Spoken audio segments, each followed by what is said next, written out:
네, 한 주간 주 안에서 평안하셨으리라고 믿습니다. 세례 요한의 세례만 알던 아볼로, 그는 성경 말씀에는 능통했습니다. 그렇다고 해서 그가 모든 것을 깨닫지는 못했다 하는 것을 보았습니다. 성경이란 그런 거예요. 하나님의 말씀이란 그런 겁니다. 성경 자체를 해박하게, 능통하게 잘 안다 하더라도 그 성경 속에 그 말씀이 육신이 되어 오신 그 예수 그리스도를 깨닫는 것은 또 다른 차원의 이야기라는 거예요. 성경을 알아도, 성경을 줄줄 외워도 예수 그리스도를 아는 것은 또 다른 이야기입니다. 우리가 실제로 지금 살고 있는 정통 유대인들을 봐도 알죠. 그들은 말씀을 그렇게 잘 알고 있어도 예수님을 알아보지 못했고, 예수님이 오셨을 당시에도 바리새인들이 성경을 외워도 그 자기들이 외우고 있는 그 말씀이 실제적으로 육신을 입고 오신 예수님을 알아보지 못했습니다. 이 사실은 아주 중요한 사실입니다. 왜냐하면 많은 성도들이 성경 말씀을 배웁니다. 안 배우는 성도들도 많지만 배우는 성도들도 굉장히 많습니다. 저는 우리 교회를 얘기하는 게 아니라 전체적인 교회를 말씀드리는 거예요. 그래서 성경을 배워가면서 성경의 지식을 차곡차곡 자신들의 머리에 쌓아갑니다. 그렇지만 그 지식을 넘어서 사람을 살리는, 구원에 이르게 하는 능력의 말씀이 되기 위해서는 반드시 필요한 것이 있는데, 그것은 바로 성령님의 임하심이에요. 성령님이 임하셔야만 그 일은 일어납니다. 지혜의 영이신 성령님께서 성경의 말씀이 그 성령의 감동으로 쓰여졌기 때문에 그 지혜의 성령님이 임하셔서 깨닫게 해주시기 시작해야 비로소 본격적인 믿음의 여정이 시작되는 겁니다. 그래서 오늘 우리는 에베소 교회에서 일어나는 일을 보면서 이 사실에 대해 조금 더 명확하게 배우고자 합니다. 사도행전 19장 1절에서 7절 우리 함께 읽겠습니다. 아볼로가 고린도에 있을 때에 바울이 윗지방으로 다녀 에베소에 와서 어떤 제자들을 만나 이르되 너희가 믿을 때에 성령을 받았느냐? 이르되 아니라 우리는 성령이 계심도 듣지 못하였노라. 바울이 이르되 그러면 너희가 무슨 세례를 받았느냐? 대답하되 요한의 세례니라. 바울이 이르되 요한이 회개의 세례를 베풀며 백성에게 말하되 내 뒤에 오시는 이를 믿으라 하였으니 이는 곧 예수라 하거늘 그들이 듣고 주 예수의 이름으로 세례를 받으니 바울이 그들에게 안수하매 성령이 그들에게 임하심으로 방언도 하고 예언도 하니 모두 12사람쯤 되니라. 아멘. 자, 브리스길라와 아굴라 부부의 도움으로 복음을 온전하게 깨달은 아볼로는 고린도 지역으로 갔습니다. 그리고 은혜로 믿은 자들에게 말씀을 가르쳐서 많은 유익을 끼치기 시작했다라고 지난주에 보았습니다. 자, 믿음은 분명히 무엇으로 시작해요? 은혜로 시작합니다. 그러나 거기에서 멈추어서는 안 된다라고 말씀드렸어요. 천국에 가는 것만이 목적이 되는 사람들은 예수를 믿고 천국 가는 티켓을 받았으니까 다 된 것처럼 생각하지만 그것은 복음이 무엇인지 모르는 무지함에서 나오는 발상입니다. 이것이 오늘 우리 시대의 복음 전도의 문제이기도 합니다. 우리 시대 복음 전도의 문제는 예수 믿고 천국 가라라고 가르치는 것에 있습니다. 왜 천국을 가야 하는지 설명하지 않고 그냥 지옥 가지 말고 지옥 가는 것보다 천국 가는 게 좋으니까 천국 가라라고 가르치죠. 그러나 그것에는 본질이 빠져 있습니다. 복음의 본질은 예수 그리스도이십니다. 예수께서 우리의 죄를 위해서 죽으시고 장사한 지 사흘 만에 다시 살아나셨다 하는 것이 복음의 본질이죠. 이를 통해서 나의 죄로 인해 죽을 수밖에 없었던 내가 죄로 인해 이제 죽지 않고 예수님과 함께 부활하여 거룩하신 하나님 안에서 영원한 생명을 얻게 되었다 하는 것이 복음의 본질입니다. 근데 그것을 설명하지 않으니까 자신이 지옥에 갈 존재였던 사실도 와닿지 않고 그런 나의 죄를 위해서 예수께서 죽으셨다는 사실도 별로 감사하게 와닿지 않는 사람들이 많은 것입니다. 은혜로 믿음이 생겨서 복음을 받아들이게 되었다면, 그래서 예수 그리스도 안에서 새로운 피조물로 생명을 얻게 되었다면, 그 다음부터는 신령한 젖인 하나님의 말씀을 먹으며 자라가야 하고, 젖만 먹고 있는 어린아이에 머물러서도 안 되고, 그 후에는 스스로 단단한 음식을 먹을 수 있는 장성한 사람이 되어서 또 다른 자들을 먹일 수 있는 자가 되어야 한다는 것이 성경이 우리에게 가르치시는 가르침입니다. 아볼로는 그 일을 위해서 이제 고린도로 보내졌고 그 일을 하고 있습니다. 자, 바로 그런 즈음에 바울이 윗지방으로 다녀서 에베소로 왔다라고 하셨어요. 바울의 3차 전도 여행이 시작이 된 겁니다. 바울은 2차 전도 여행을 시작하면서 어떻게 했어요? 처음에 안디옥에서부터 북쪽으로 올라가서 아시아 쪽으로 가려고 했지만 성령께서 허락하지 않으셔서 점점 북쪽으로 가다가 결국에는 이제 마게도냐 가서 빌립보까지 가서 이렇게 맞춰서 돌아왔습니다. 그런데 지금 사도 바울이 시작을 하는 걸 보니까 안디옥에서 북쪽에 있었던 도시들을 다니며 위쪽으로 다녔다라는 그 얘기는 지난번 2차 전도 여행 때 가면서 복음을 전했던 곳, 교회를 세웠던 곳, 그곳들을 가서 보고 거기에서 그 성도들이 얼마나 잘 성장하고 있는지 점검한 후에 에베소로 왔다는 말씀입니다. 근데 지난번에 그렇게 안디옥에서 북쪽으로 가서 이 에베소 아시아로 오려고 그렇게 노력했는데 성령께서 허락하지 않으셨죠. 근데 이번에는 성령께서 허락하십니다. 그래서 에베소로 오게 되었어요. 자, 모든 것은 하나님의 시간표 속에서 이루어진다는 거예요. 바울 생각에 좋은 시간과 환경이 좋은 것이 아니라 하나님께서 정하신 시간과 환경이 좋은 것입니다. 자, 그렇게 해서 에베소에 왔는데 바울이 어떤 자들을 만났다 했어요. 어떤 자들이에요? 제자라고 하죠. 무슨 의미일까요? 어떤 제자들? 누구의 제자들일까요? 예수님의 제자들일까요? 어떻게 생각하십니까? 사실 누가가 이 본문에서 이들이 누구의 제자들인가를 분명하게 기록하지 않았기 때문에 학자들 사이에는 의견이 있습니다. 예수님의 제자들이다라는 의견과 세례 요한의 제자들이다라는 의견으로 나뉩니다. 물론 세례 요한의 제자들이다라는 말이 직접적인 세례 요한을 따랐던 사람들이다라는 의미가 아니라 세례 요한의 가르침을 따르는 제자들이다라는 표현입니다. 누구라고 생각하세요? 문맥 안에서 보면 사실 이들은 예수님을 잘 모르고 있는 것 같아요. 그래서 예수님의 제자들이다라고 부르기에는 조금 무리가 있는 것 같습니다. 그래서 저는 이들이 세례 요한이 알려준 예수님을 따르는 사람이다라고 표현하고 싶습니다. 근데 어쩌면 이들은 아예 예수님을 몰랐던 것 같기도 해요. 문맥 안에서 살펴보면 그렇습니다. 그래서 이게 누구인지 정확하게 우리가 말하기보다 어쨌든 이들은 세례 요한으로부터 회개하라 천국이 가까이 왔다 하는 선언을 들은 자들이고 그로 인해서 세례를 받은 자들이죠. 그러니까 세례 요한의 세례를 받았다는 것은 자신들이 죄인임을 깨닫고 하나님께 용서받아야만 하는 죄인임을 인정한 자들이라고 보입니다. 그리고 세례 요한이 전한 메시아, 그분이 오실 것이라는 것을 믿고 기다리는 자들로 볼 수 있겠습니다. 근데 여기서 중요한 것은 한 사람이 하나님의 그 말씀을 듣고 믿고 그 하나님의 뜻을 따르기로 결정한다면 성령 하나님은 반드시 그 사람이 올바른 믿음 안으로 돌아올 수 있도록 일하신다는 것을 우리가 믿어야 한다는 거예요.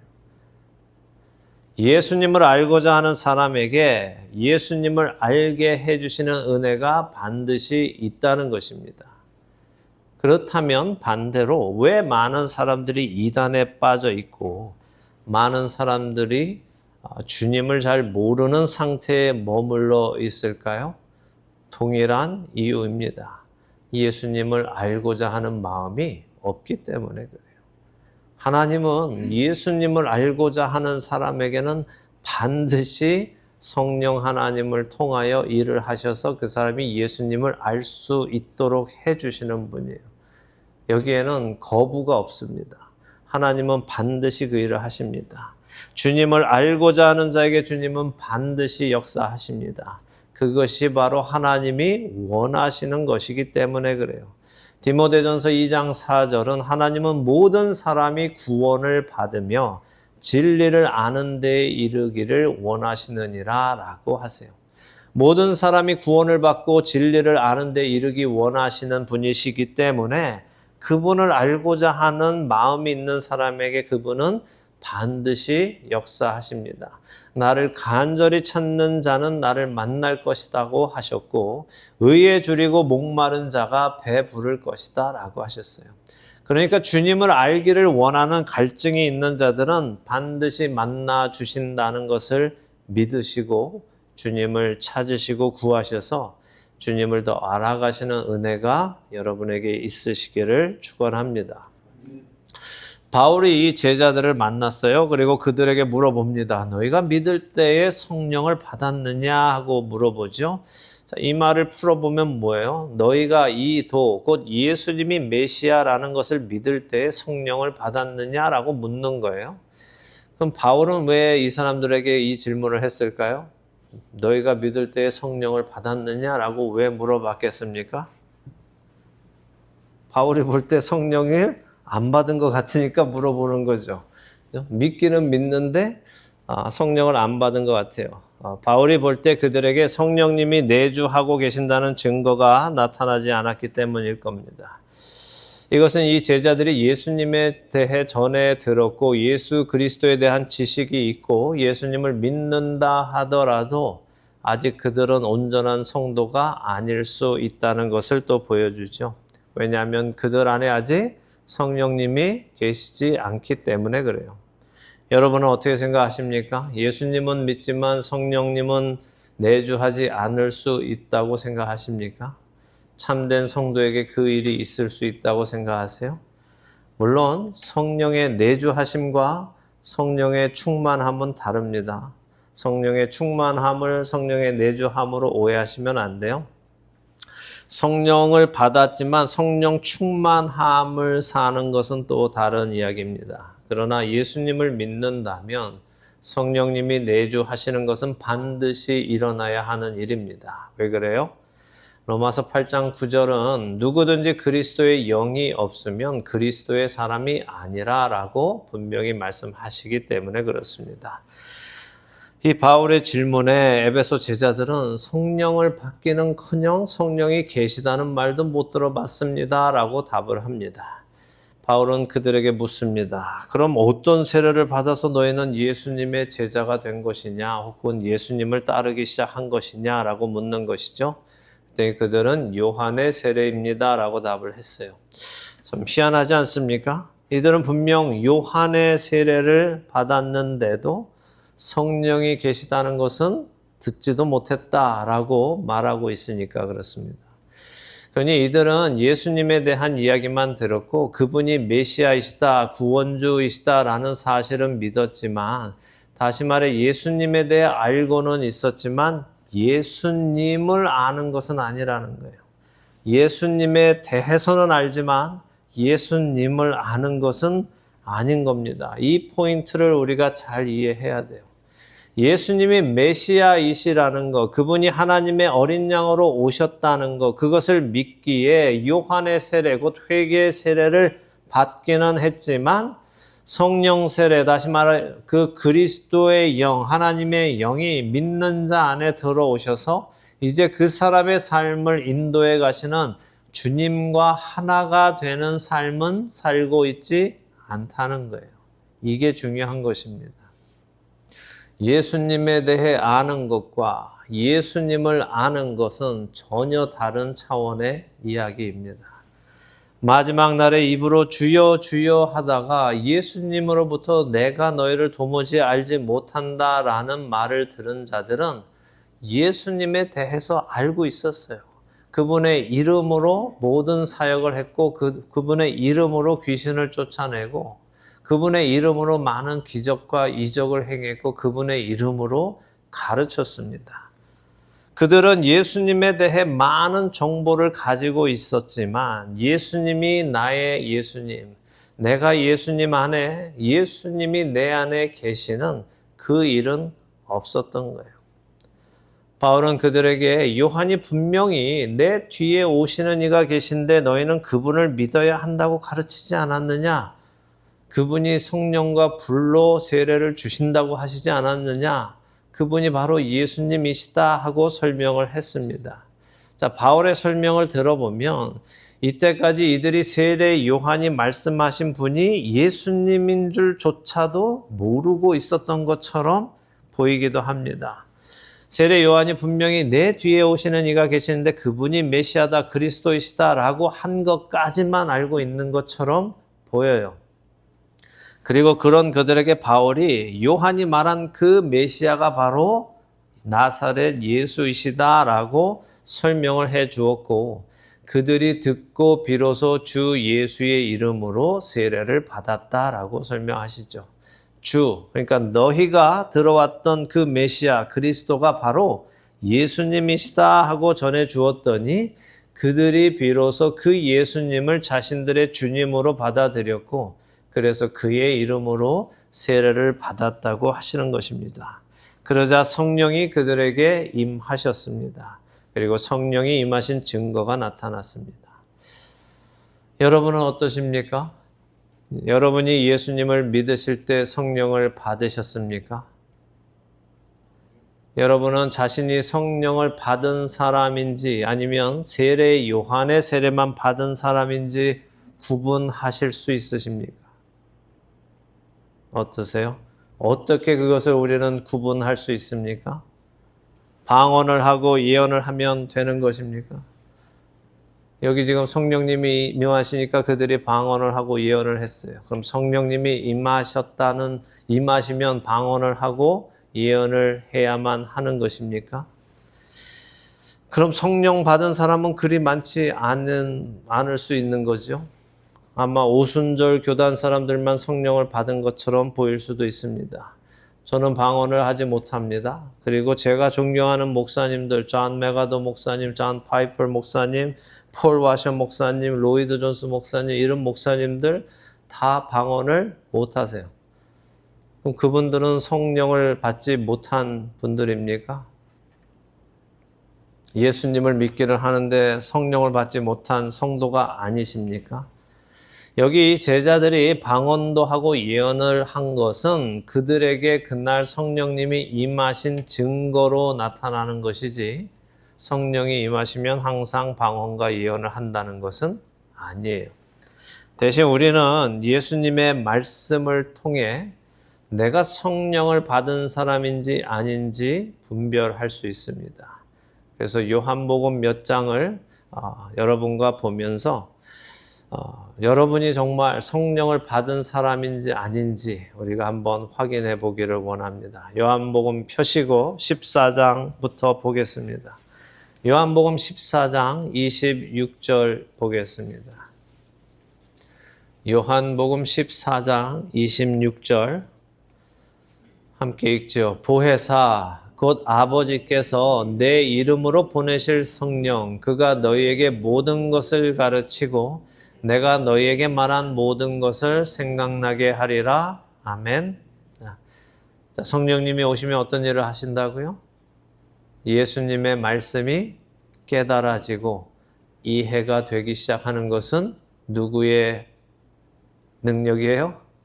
성령님의 임재의 증거입니다. 그 사람 안에 들어오셔서 깨닫게 하시는 거예요. 다음 장으로 가보세요. 요한복음 15장 26절입니다. 요한복음 15장 26절 같이 읽죠. 내가 아버지께로부터 너희에게 보낼 보혜사 곧 아버지께로부터 나오시는 진리의 성령이 오실 때에 그가 나를 증언하실 것이요. 아멘. 자, 내가 예수님이 누구신지 믿어지고 나의 시선이 예수님을 바라보게 될 때 그것이 성령님이 하시는 일이라는 거예요. 성령님의 임재의 증거는 나의 시선을 예수님을 바라보게 하세요. 왜냐하면 성령님이 하시는 것이 예수님을 바라보게 하는 것이기 때문에 그래요. 자, 하나님은 그 아들 예수님을 보내셨어요. 그 아들이신 예수님이 오셔서 무슨 일을 하셨어요? 아버지를 보게 하셨어요. 사람들로 하여금 아버지를 보게 하시고 예수님은 죽으시고 부활하시고 승천하셨어요. 그리고 보내온 그 성령님은 이제 우리로 예수님을 보게 하시는 거예요. 이분들은 하시는 일이 그렇게 정해져 있습니다. 그래서 여러분이 설교를 들을 때도 성경을 공부할 때도 항상 결론은 여러분의 시선이 예수님께로 향해야만 그것이 여러분 안에 성령님이 내주하고 계시고 일하고 계시다는 증거입니다. 사람이나 사건이나 어떤 단체나 이런 데에 포커스되는 것이 아니라 항상 예수님을 생각하게 하는 것이 성령 하나님의 하시는 일이에요. 이번엔 다음 장 요한복음 16장 8절에서 14절입니다. 요한복음 16장 8절에서 14절 함께 읽죠. 그가 와서 죄에 대하여 의에 대하여 심판에 대하여 세상을 책망하시리라. 죄에 대하여라 함은 그들이 나를 믿지 아니하며 의에 대하여라 함은 내가 아버지께로 가니 너희가 다시 나를 보지 못하며 심판에 대하여라 함은 이 세상 임금이 심판을 받았습니다. 내가 아직도 너희에게 이를 것이 많으나 지금은 너희가 감당하지 못하리라. 그러나 진리의 성령이 오시면 그가 너희를 모든 진리 가운데로 인도하시리니 그가 스스로 말하지 않고 오직 들은 것을 말하며 장래일을 너희에게 알리시리라. 그가 내 영광을 나타내리니 내 것을 가지고 너희에게 알리시겠습니다. 아멘. 자, 복음 곧 왜 예수님이 오셨다가 죽으시고 부활하시고 다시 하나님께로 가셨는지 이해가 되게 해주시는 분이 성령님이십니다. 그분이 깨닫게 하시는 거예요. 우리의 말을 통해서 이해가 되는 것이 아니라 깨달아지는 것이라고요. 그것이 성령님의 임하심의 증거입니다. 성령님은 성도를 모든 진리 가운데로 인도하시고 장래의 일, 곧 하나님 나라의 일에 대해서 성도들을 가르치시는 분입니다. 그렇기에 우리가 이 땅에 발을 붙이고 살아가면서도 하나님 나라가 어떻게 이 땅에 이루어져 가고 어떻게 임하실까, 그리고 후에는 어떤 일이 일어날 것인가가 깨달아진다면 그것은 성령님의 임재하심의 증거입니다. 자, 여러분은 어떠세요? 예수님의 말씀에 근거해서 볼 때 성령님을 받으셨습니까? 예수님은 지금 여기서 방언을 받거나 예언을 할 거다 그런 말씀하시지 않으세요. 예수님은 성령님이 성도들 안에 오셔서 직접적으로 하실 일을 말씀하십니다. 그분께서 여러분의 영혼 안에 함께 하시며 여러분들을 모든 진리 가운데로 인도하고 계십니까? 복음이 깨달아지고 예수님이 누구신지 깨닫게 되고 그분을 바라보면서 이 땅의 삶을 살아가게 되셨습니까? 세례 요한의 세례, 다시 말해 복음의 지식만 가졌을 때에 그 사람이 구원에 가까이까지는 갈 수 있지만 구원에 이를 수는 없습니다. 마치 모세의 율법이 약속의 땅 앞에까지는 올 수 있지만 요단강을 건너게 해줄 수 없는 것과 마찬가지로 하나님의 임재 안으로 들어가도록 해주지는 못하는 것처럼 요한의 세례, 곧 자신의 죄를 깨닫고 회개하는 것만으로는 구원에 이를 수 없다는 거예요. 회개하기 때문에 그 사람의 죄를 예수 그리스도께서 깨끗하게 씻어주시고 거룩하게 해주셨을 때에 그 사람 안에 그 거룩하신 분의 영이 들어와서 살기 시작하시고 바로 그런 사람이 구원에 이르게 되는 것입니다. 나는 믿을 때 성령을 받았는가? 어쩌면 처음에는 잘 모를 수도 있습니다.